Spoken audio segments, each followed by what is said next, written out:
Hello, greetings everyone. You are welcome to the JMA Connections this Friday, the 14th of November 2025.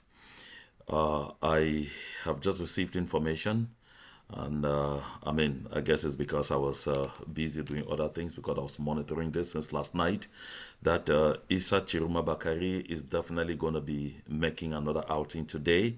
I don't know what time that outing will happen, but as soon as it happens, I will be back here so that we have an opportunity to make sense of whatever he's going to say.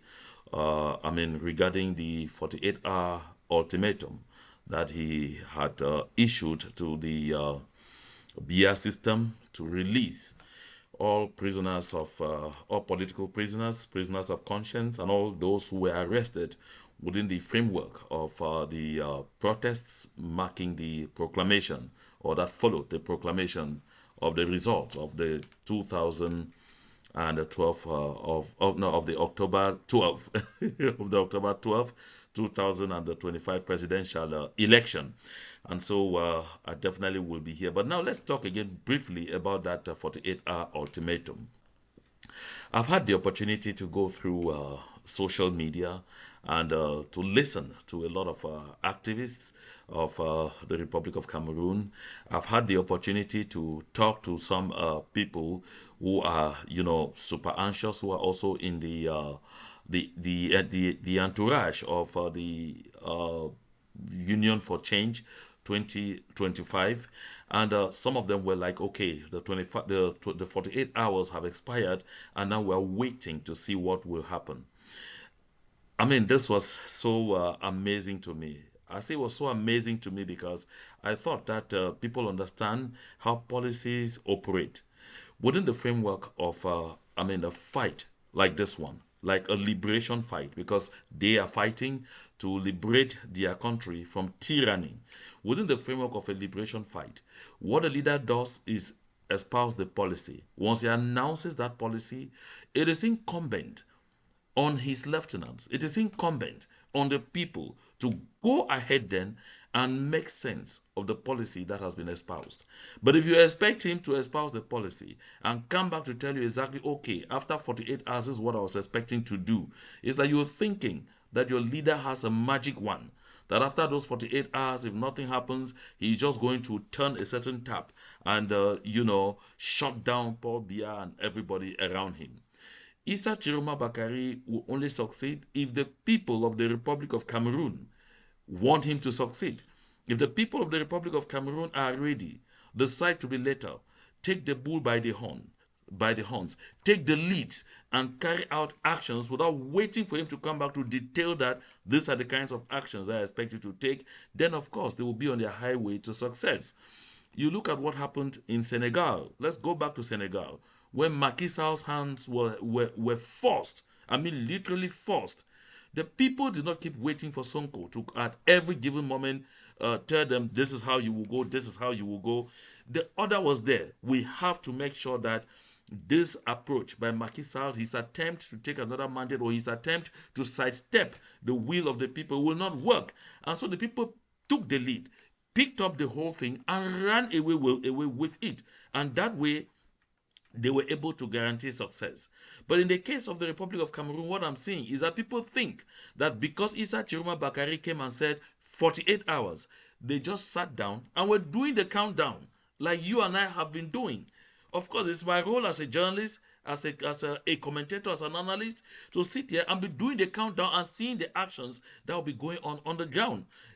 But the people on whom Issa Chiroma is counting, it is their role to go out there and make meaning of that ultimatum and give meaning to that ultimatum. What it says is guideline. We saw people come out in Banja, and we were expecting that people were going to be coming out in other places, but that appears not to have happened. And the net consequence of this is that when you hit and run, you go and stay for prolonged periods before coming back for action. What a demonic system like the one Yaoundé does is they start going after specific people. And when they start going after specific people, it starts planting fright. They will put fear. They will put panic. They will set confusion and they set doubts in the minds of the people that they could have the ability to overthrow the system. That's exactly what is happening right now. So in the various towns and towns, cities, and villages where there were actions, what is happening now is that there are targeted arrests. They are looking for specific people who they suppose are people who could be the ringleaders, and telling themselves that if they cut off all those courageous ones that could lead the people to action, it will frighten all other ones into their hair holes. That's why Atanga Ponji, speaking on a media outlet, said 2025 is over. Said 2025 est fini. So they should start looking up but to 2032. As far as they are concerned, 2025 is over, is finished. So in their minds, they believe that if they continue with this approach and set fear, confusion, doubt in the minds of the people, all the noise that Isa Tchiroma is making will soon die down, because he'll be talking, he will be taking measures, he will be announcing this or that will happen, but nothing will be happening on the ground. On the other hand, I see the bars France, that's the Brigade Anti-Sardina France, and other components of the diaspora really, I see them very active where they are. I see them talking a lot too on social media. But what actions are they actually planning on the ground, which is where the real thing has to happen, which is where the regime has to bleed, which is where the system has to hurt? Do they have relays on the ground that will pick up the challenges that they are throwing at the BR system? Ben Modo came and talked about the creation of legitimate self-defense groups in the various villages and the communities. Now, what will be the role of these legitimate self-defense groups if the people are not demonstrating, or the people are not shutting down their businesses, are not experiencing ghost towns, closing up places, and then expecting that the forces will want to go after the people, then they react? So what will be the role of those self-defense groups, of those legitimate self-defense groups? Would the self-defense group become attack groups? These are questions they should be asking themselves, and I hope that whoever is listening, watching me, who is close to them, should be telling them that they need to fine-tune their strategy. They need to give clear-cut messages to their followers on the ground, so that the people on the ground know this is the course of action we will take. These are the actions we will take. First, they came perhaps in disparate ranks and announced that there were going to be demonstrations beginning Wednesday. That one did not happen. At the end of the day, it did not get traction. Now they came again and said there will be demonstration this Saturday, tomorrow. I'm not seeing a lot of activities on social media, a lot of campaigning, a lot of mobilization to tell me that something serious is about to happen. But at the same time, while they were announcing that one, they had previously announced, there's a video out there that announced that beginning next week, from Monday to Thursday, there will be ghost towns, there will be lockdowns, there will be actions, and then they will have only Friday, Saturday, and Sunday. What preparations are in place to guarantee, to ensure that these measures will succeed? This is what everyone wants to see. Are there tracks on the ground? Because those are measures that you use, those are approaches that you use to remind people that though we see people talk on social media, though we hear people talk, that they have relays here, and there are local organizers right here with us, that people get up in the morning and see tracks on the ground around their homes, around their neighborhoods, telling them from Monday to Thursday nobody is going out, businesses are closed, interurban and intra-urban transportation will be obstructed, and things like that. If that is not being done, then it is another recipe for failure.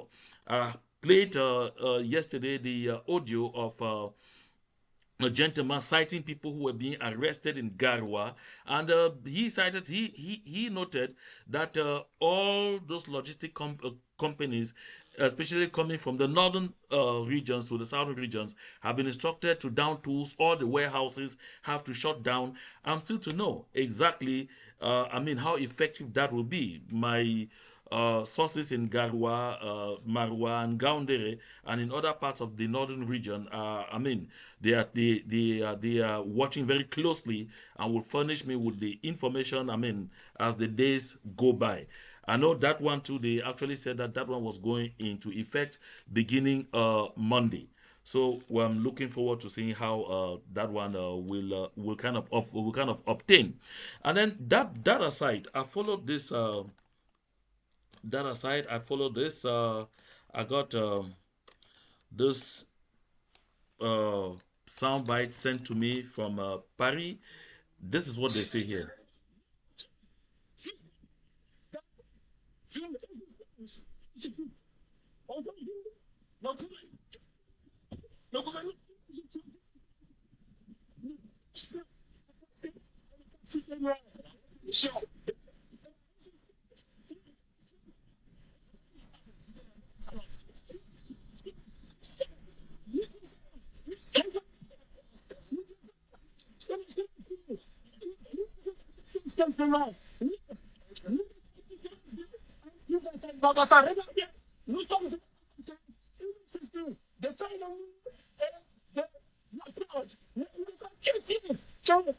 Nous attaquions à des édifices. Nous allons aller bien plus loin. Et c'est pour cela que nous avons choisi de venir nous adresser au gouvernement illégitime pour lui dire que la guerre est désormais déclarée.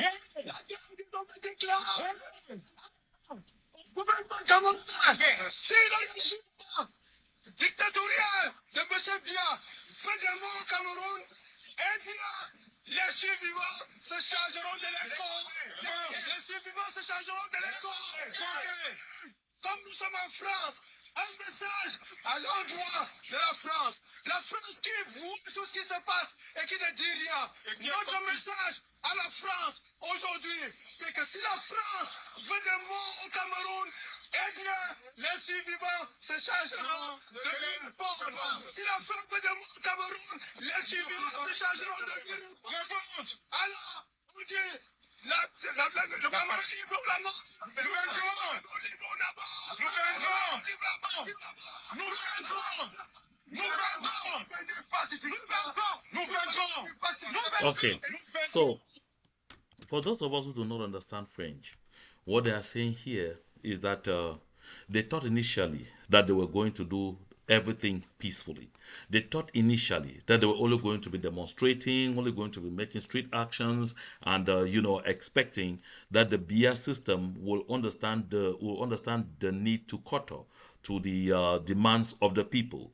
But they have noticed that the BIA system doesn't appear to be ready to cooperate, and that they believe that the BIA system has crossed a red line. Crossed a red line because there have been killings. Now they are targeted arrests. Now there's something more or less like a kind of ethnic cleansing, and with all of that, they are determined to change their strategy. They are determined to go a notch higher, and by saying they are determined to go a notch higher, they are now saying that they are also declaring war. They say war has been declared and they will fight war.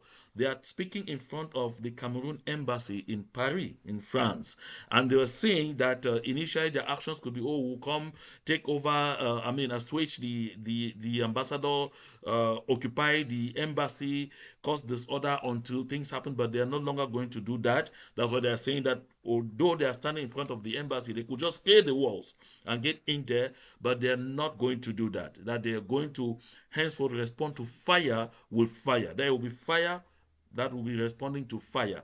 Now they are speaking in Paris, and they say that if Pobia kills anyone, if Pobia continues to kill people, only the survivors will stay behind to respond, which tells you that they are saying that they are ready also to switch gears to violence, to respond to violence by violence. And then they say a message too to the French government that if the French government continues to stay quiet while they are seeing what is happening in France is despicable. And they say if the French government continues to watch, therefore, and there are people being killed in Cameroon, of course, the French government should note that only survivors will stay behind to respond. Only survivors will stay behind to tell the story. So when you hear them shout there, they are saying it will be give me freedom or give me death going forward. That's what they are saying. It will be give me freedom or give me death going forward. Again, they are speaking in the diaspora. Now they are speaking in France, but do they have relays on the ground? These are the fundamental questions that you ask. Do they have people on the ground who will execute what they are saying? Or are they planning to go to the ground themselves? Of course, generally, we don't expect them to go to the ground. You expect that perhaps they have people on the ground whom they have mobilized, whom they are expecting to implement what they are saying, why they become a kind of why they set up a kind of supply system, or find out an approach that they will use in order to support them to get to their objective.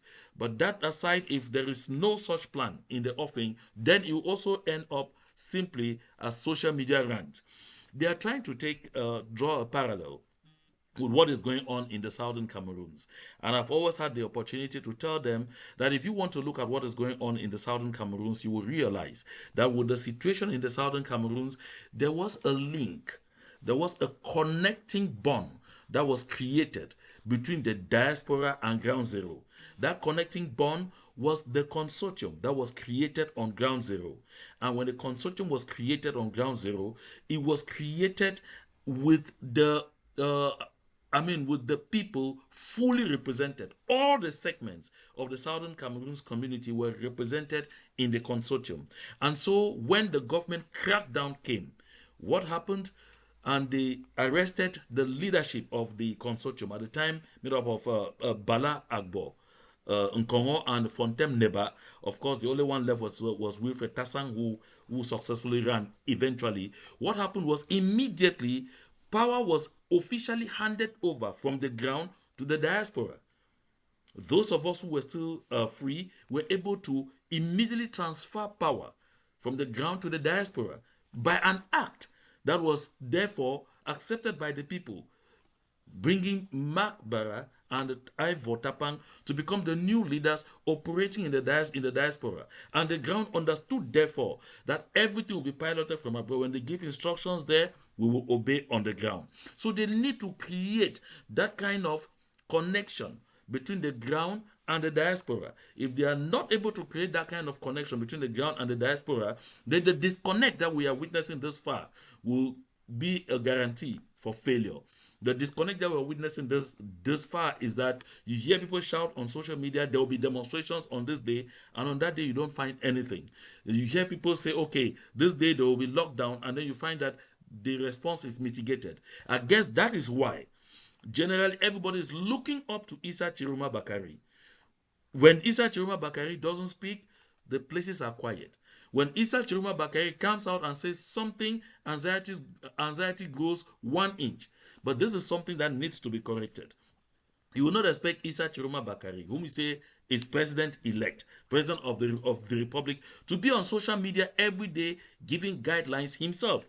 This is why it is important for Issa Tchiroma Bakari himself, therefore, who is that link with the people, who represents the ground, who represents the grassroots right now, to create that umbilical cord, to officially endorse some communications group, endorse 1 or 2 people as the communications channel, as being the people who will be communicating to who will be talking on a day-to-day basis, guiding the operations and all of that. Once that is done, it will serve like that connecting power, which will enable, therefore, the people who could be in the diaspora, because they will be able to speak freely where they are, to come out now and give that and give guidelines and say, go this way, and the people will go. Stand, the people will stand. Sit, the people will sit. If that is not done, if things continue to operate now in just this kind of random manner, then I fear that all this ranting of give us freedom or give us death will end on social media, or will end with demonstrations before the various embassies in countries abroad. If they bear in mind that the people of Cameroon and people of the Republic of Cameroon are still suffering from a situation that happened in the pre-colonial days and then the days immediately after independence, because it's something which is fundamental. It will almost become like I will almost look at it like PTSD, like post-traumatic stress disorder. That's how I want to look at it, because you see what happened at the time of the Maquisard, the kind of high-handed approach that the French under the Ahidjo regime used got people, lying people, organized firing squads, decimated whole families, crushed people here and there. I mean, children grew up hearing these horror stories from their parents. Those who lived at that time, I mean, a good lot of them are those who make up the middle ages now and all of that. So that fright is still there. And to get the people to overcome this, needs, I mean, serious organization.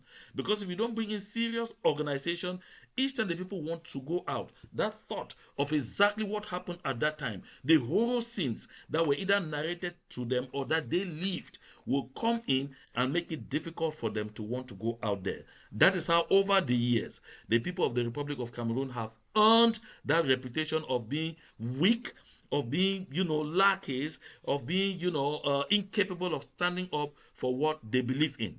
You recall also what happened with the Commandement Opérationnel in Douala not very long ago, not too many years ago. It's still fresh in the minds of the people when you think, especially of the Bepanda 9. So people are still aware of this. So it is on those kind of memories that one like Atanga Ponji is thriving, making sure they keep dangling the specter of all kinds of approaches that could be used to crush people.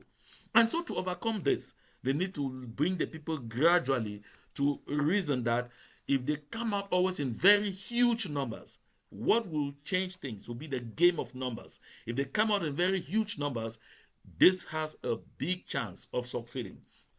Now, another thing that they are already doing right, which is interesting and which is something that ought to be copied in the southern Cameroons too, is this approach that they are using with their people who have infiltrated the forces. Because right now, the Biya government is at a vulnerable point, a very vulnerable point, because the armed forces are divided.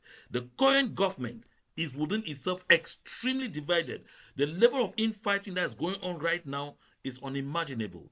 I mean, one of those members of government told me what is happening now. They have been infighting before, but they have never experienced what is happening right now. And that's why they are assuring me if things have to continue this way, they are not certain that even over the next 2 months, Mr. Paul Biya will be able to form a government. By the way, he is not even there to form that government himself. There are multiple polls, with those multiple polls each coming up with their own composition of a government. And right now, everyone knows that this is towards regime end. All of those who have put in efforts to steal elections in their communities are not ready to hear anyone tell them that don't bother, if you don't get something this time, you will get it next time. They know there is no next time. They're all aware. All of them are aware there is no next time. Everybody must have of the booty right now. But would there be enough for everyone to have a feel? That is the $1 million question, and that is what is making the fissions even stronger. And so they are exploiting this because of the huge division in the military and because of the way the system is responding, by trying to bring favoritism, by trying to favor some particular ethnic group by arming them better than the other ethnic groups in the military, and by also launching a manhunt after those they consider, sometimes without even any evidence, to be dissidents in the military. So this means that the cracks are there. I mean, all these people need is organization in order to tap benefit from this. Like I said, one thing that they're already doing good is coming up with a list of all those soldiers, all those gendarmes, all those policemen that are shooting actively and killing the civilians. I read the first list here, made up of 17 of those members of the Cameroon Armed Forces, all included, which is a good step, a step in the right direction, because now that tells them that there could be retribution. That tells them now their identities are known, and they have families, and they too live in the communities, and so they know there could be, retribution. People can decide to go on revenge mission. People can decide to avenge their dead ones. So this is something that is very fundamental and important. And if they keep doing this, they will also set fear. They will also set confusion. They will also set fright in the minds of the members of the armed forces who are charged with ensuring this repression on them. As I was saying, now the Cameroon government has turned, the Biya government has turned now to do on the people another thing that they were doing on the people of the southern Cameroons. Now, what are they doing? they have embraced collective punishment, which is what they had used in the southern Cameroons. Something happens here, they come here and they burn the houses of everyone around. They arrest as many people as they can. So it has come to pass that in Garwa they are already doing same, although not at that very large scale, but there are certainly prospects that they will get there. You see, they went to arrest a gentleman in Garwa, and this gentleman was not there. So because the gentleman was not home, they went ahead and captured his father. The This gentleman's name, he says that they were looking for Mr. Bahia's son. This Mr. Bahia is a well-known businessman in Garwa. He is the owner of a company known as Swakam. So Swakam is one of those companies that is employing a lot of people in the northern regions. And so while they were looking for his son, hunting for his son all over Garwa. They could not lay hands on him. They decided to arrest Alhaji Bahia. And I think that in their psychic, they were telling themselves if they arrest Alhaji Bahia, it could force his son to come out from wherever he is and present himself. Because they were saying his son is very close to Issa Chiroma Bakari and must have been involved in planning the demonstrations, planning the uprisings following the proclamation of the results. And so the sent security forces, they went in and used excessive force to arrest this old man. And when the community came out to protest or came out to intervene, they started shooting heavily in the air to scare the people away and then to catch the old man away. So this businessman, Alhaji Bahia, the owner or the CEO of Swakam, is under arrest right now, not for anything he's suspected of doing, but because his son is suspected of doing.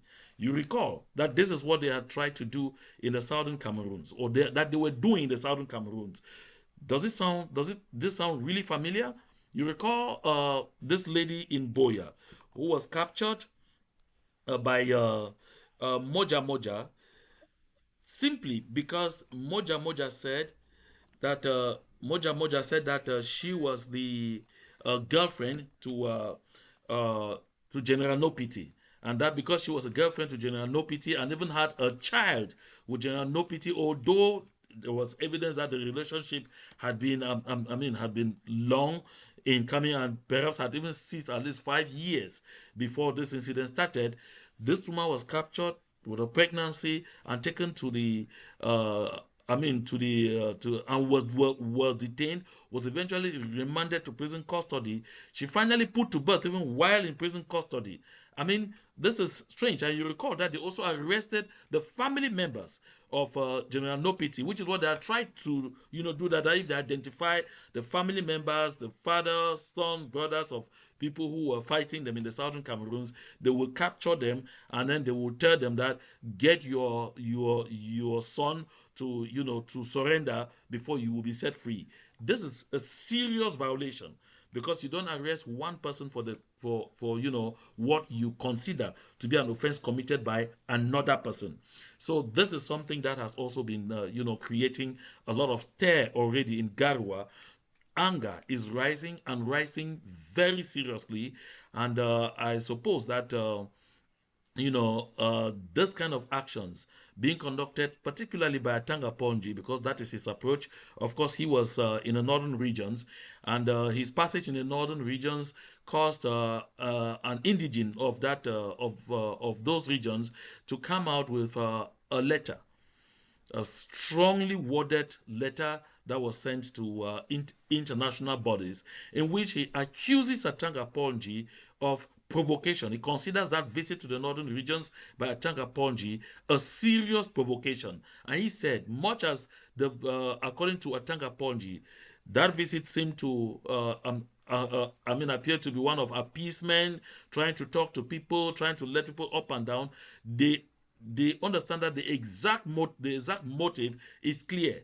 Come in there, corrupt some people, give money to some people, the chiefs, the ados, the lamidos, the imams, and all of those, and then some members of the CPDM in the area, and ask them to go out there and begin pointing out individuals that they suspect could be close in any way, shape, or form to Isa Tchiroma Bakari, so that they be arrested preemptively.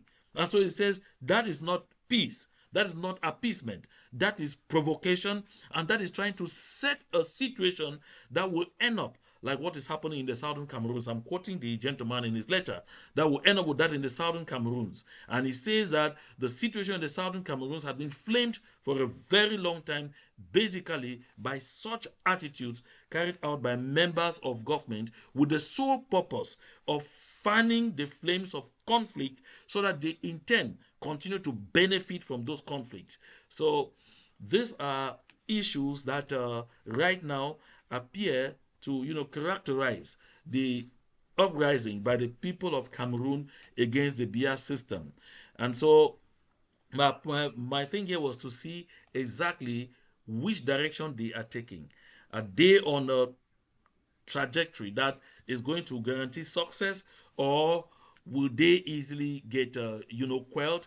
But from the look of things, the anger is still there. The anger is still growing, and people like Atanga Paul G are not helping in any way. People like Bruno Bijang, people like Ernest Obama, that they have hired on social media to be playing the provocateur, their actions are not helping in any way. And worse, Isa Tchiroma Bakari is still at large. As long as Isa Tchiroma Bakari is still elusive, it's going to be very complicated for the Biya system to simply end this whole thing the way they are thinking. And the kind of statements being made by the provocateurs are such as cannot make Isa Tchiroma Bakari to think like a need to back down. As I said a while ago, there are indications that Isa Tchiroma Bakari could be talking again today, could be addressing the people of Cameroon this day. And when and if that is done, I'll be back here for us to make meaning out of it. Meantime, there were some questions that some citizens of La République du Cameroon have asked me, and asked very seriously, and they say they expected explanations. I will come back sometime in the day with a brief video which will be in French to explain that to them. They want to know. That's saying, but we're supposed to be one and indivisible. Why are you people not fighting with us? Why do you people keep saying that the people of Southern Cameroon should watch us? Why yes, we did not fight with you people because we were misled, but we are one people, absolutely one. How do you explain to me that we are not one people? I grew up knowing Cameroon as it were. You have les anglophones, les francophones. Why do you people keep wanting to separate the country? And it's good to educate them. Sometimes we take it for granted. We're angry that these people simply don't get us. They simply don't want to know. They are stupid or they are wicked. No, the basic truth is a lot of them do not know. Like, honestly, they do not know why. Because that was not taught in the history. Everything was made, everything was done to ensure that the curriculum being designed for the schools keeps them blind as far as this is concerned. Even a lot of our people in our history, are we taught this in our schools? That's why even until today, we have also to continue educating our people on exactly what our history is, how we found ourselves where we are, and why we are fighting. Because there are still people among us too that don't still get it so right. So I'll do that, and I'll expect us to share as much as possible so that we get a good lot of them educated on exactly what is happening. Generally, we'll be doing sometimes 5-10 minutes just to make sure that we keep them abreast. Now that their ears are open, and they are listening, now that their eyes are wide open and they can see the reality before them, I think that this is a very propitious moment to help them to make meaning of exactly why things are the way they are today. And so, therefore, my dear people, let us continue to be very vigilant while we are observing that the response remains timid. Make no mistake, things could change very fast and become very complicated. So continue to take serious measures to be safe. So if you were on this platform for the first time, make sure you go ahead and click the subscribe button so that whenever something new comes up on this platform, you will be the first to know.